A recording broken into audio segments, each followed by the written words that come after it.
We've got the cup final suit back on. You know that means only one thing. We're going to win this Scottish Cup final. We know it's a lucky suit, so we've got to win. A successful end to the league campaign, as you saw in the last episode. If you didn't, go and have a look at it. And it leads us into our final game as Kilmarnock manager when we play in the Scottish Cup final up against Rangers. Can we finish our tenure as Killie boss with a domestic treble? Let's find out.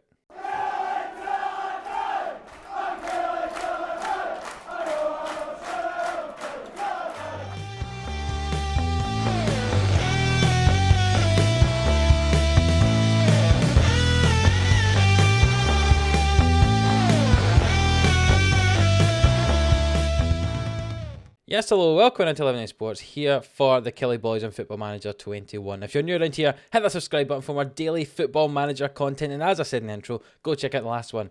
If you missed it, it was the end of our league campaign and our final season as Killie boss. Don't worry though, subscribe for more series that are starting next week. But today, we finish off the Killie Boys here with the Scottish Cup final. In the last episode, we were playing through the games until we won the league, basically, and it was quite quick. We beat Witherwell 5-0, and that won us the league. It was simple as that. We then rotated the side a little bit for games you wouldn't have seen. We played against Rangers, and we rotated the side quite a lot, and we won 3-0, thanks to a hat-trick from Ozar in that game.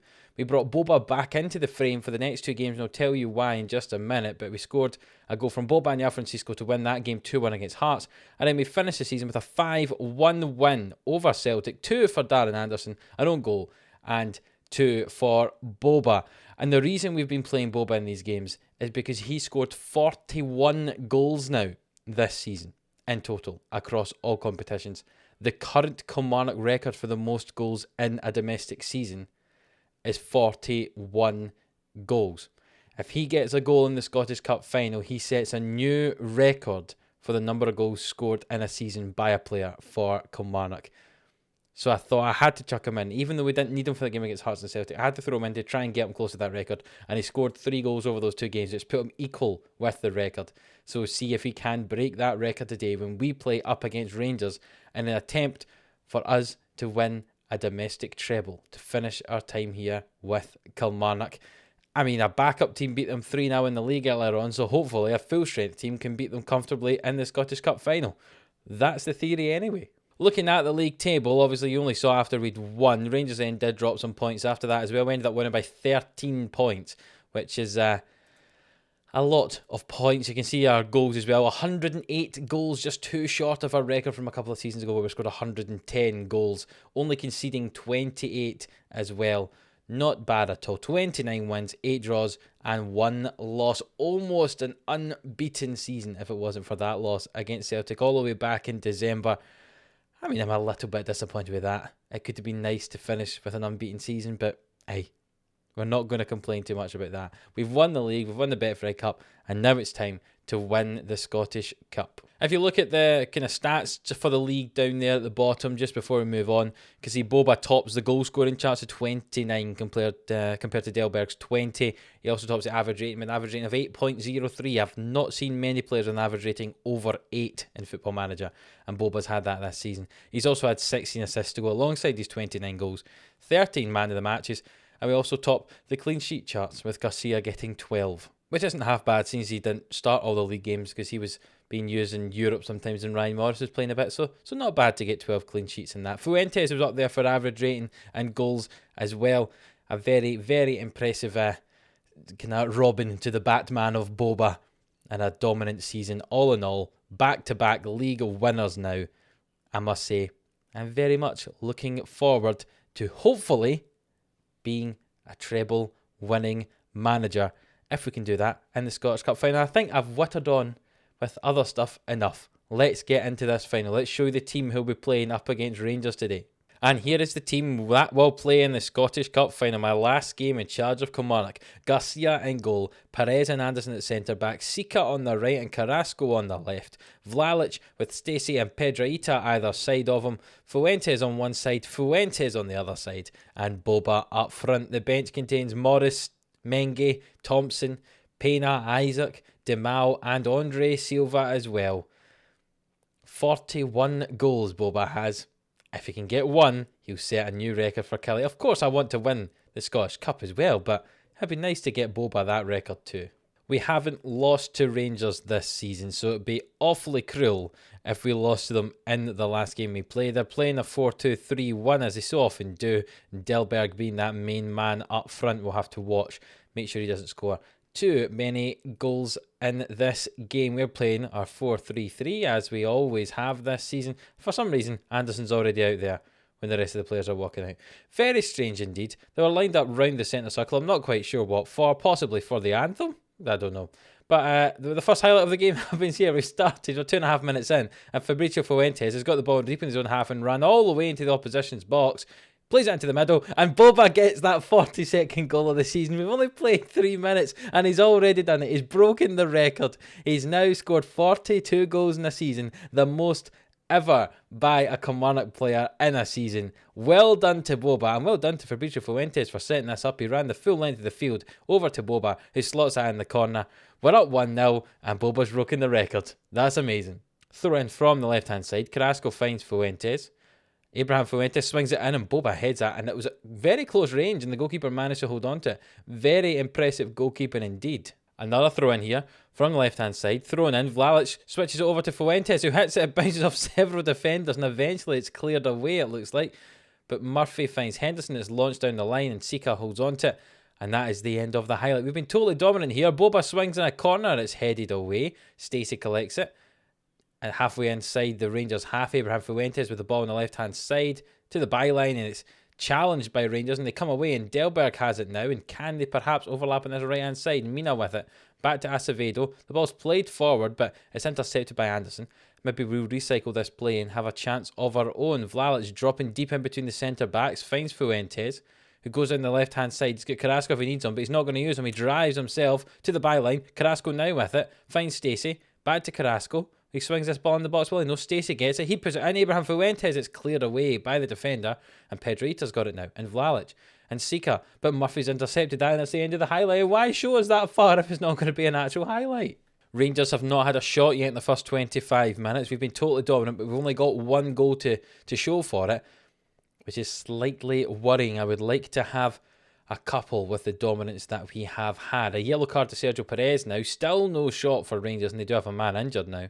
And we've reached half-time. The score 1-0. Rangers yet to have a shot. They've actually had more of the ball than we have, but they've not done anything with it. And we start the second half still 1-0 up. I'm not going to make any changes yet, but I might if we don't get a second goal. But there is a highlight here for Rangers. A free kick. Murphy into Peterson, who gets chanced by Sika, and Pedroita has it, and he launches it long for Boba, who's in behind the defence. Can he get his second? Yes, of course he can. His 43rd of the season, his second of the game. It puts us 2-0 up, and surely that means we're going to win this game. Rangers are still yet to have a shot, and we're up 2-0 after 55 minutes. Won well by Sika. A lovely ball from Pedroita. Boba in behind the defence and shoots across the keeper. No chance for him to save it. 2 to Boba, 2 to Killie. And it looks like we're going to win the treble. Boba with a free kick. He swings it to the back post. Stacey heads it. It's just over the bar. That was a great chance. He was unmarked at the back post there, but he didn't quite get his head onto it. Carrasco has an injury, so we'll bring on Simon Thompson for the last 20 minutes of this game for us.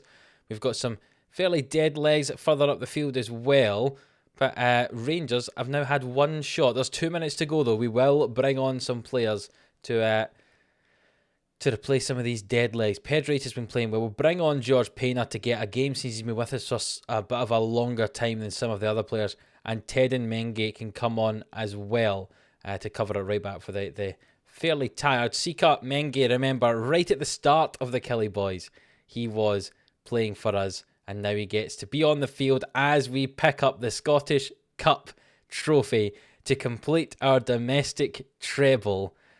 Fantastic. What a way to finish our career as Kilmarnock manager. Slightly boring second half in the end, but I pick up the trophy here and pass it to Darren Anderson, who will lift the trophy aloft. And this is the third time we've seen this animation this season, as it's the third trophy we've won. The Betfred Cup, the Scottish Premiership, and now the Scottish Cup. Domestic treble holders. We are the best team in the country, and that's what I set out to do. when we started the Killie boys. Dethrone the old firm, and I think it's fair to say we have dethroned them. Victorious Kilmarnock celebrate a famous treble. Indeed we do. Scottish Cup, Scottish Premiership and Betfred Cup. And I've now entered the Scotland Hall of Fame. And judging by my recent achievements, I could be set to hit even greater heights. I'm one of the best managers ever to work in Scotland, apparently. And there we go. You've got managers like Walter Smith ahead of me, Alex Ferguson, Jock Stein, Billy McNeil at Celtic. Neil Lennon's in this list. That's a surprise, I think. Bill Struth up there. I mean, and I'm there. My little name hiding at the bottom. 2 Scottish Cup wins, 3 Betfred Cups, and 3 Scottish Premierships.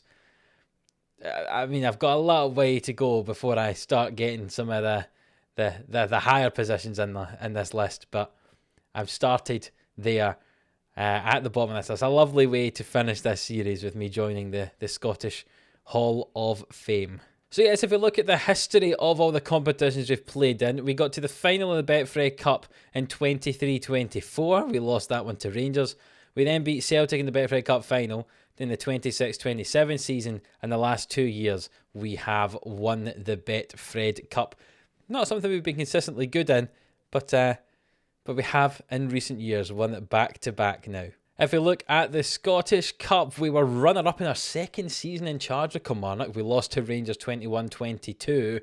We then didn't really do anything in the Scottish Cup at all until a couple of years ago, 29-30, we won it beating Hibs, and then we've won it this year for our second Scottish Cup title, starting to become that dominant domestic powerhouse. It's taken a lot longer than we thought it might, but we've got there eventually. And the Scottish Premiership, the first time we were up in the top 3 was 23-24 when we lost the league to Celtic. We then won it all the way back in 25-26 now. It's been ages. It's been halfway through the series we won it, and it's taken us another half of the series to get to win it again. We then remember lost all the players we had there when the board sold a lot of them. We took a while to bounce back. We came third in 28-29, second in 29-30, and then we've won the league back to back the last 2 years. Looking at those league tables all the way back at the start, we came fourth our first year with those 59 points, a long way off the top. We came sixth, just scraping in to the top half of the table. That was a kind of common occurrence these first few years. We came fifth, just scraping in again.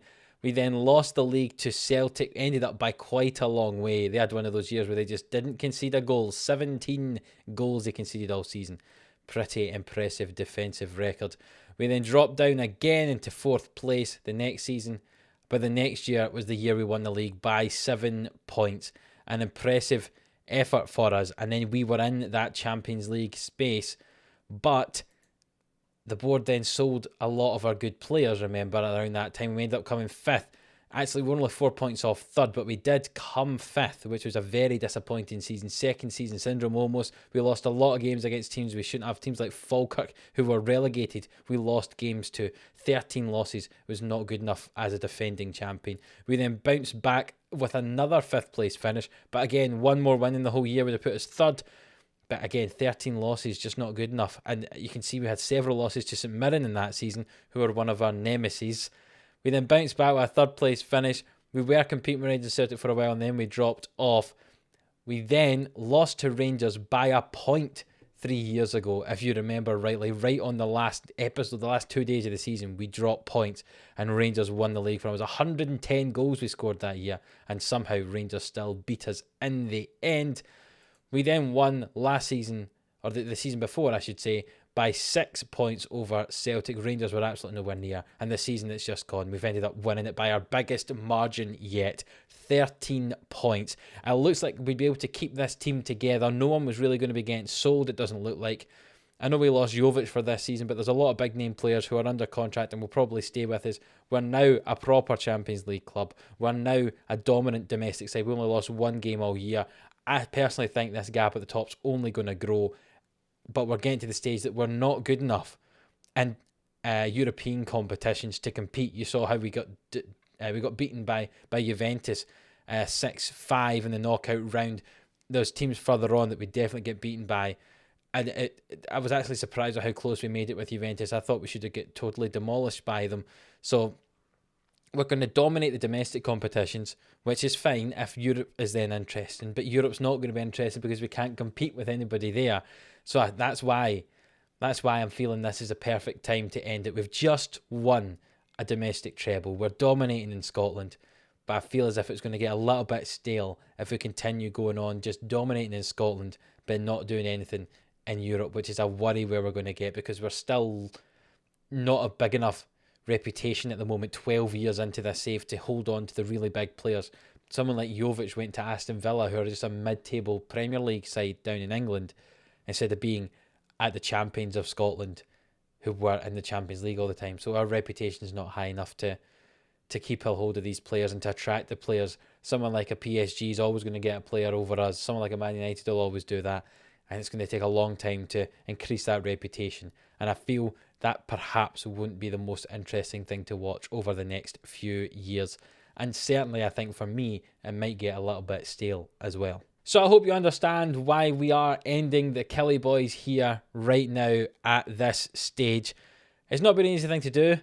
Decide to end it now, but it's something that I think is correct, and I hope you have enjoyed the series as a whole. If you have enjoyed it, please do leave a like on the video as a support for the whole series, to show me that you have enjoyed the Killie Boys and this whole 140 odd episodes that we have had of the Killie Boys.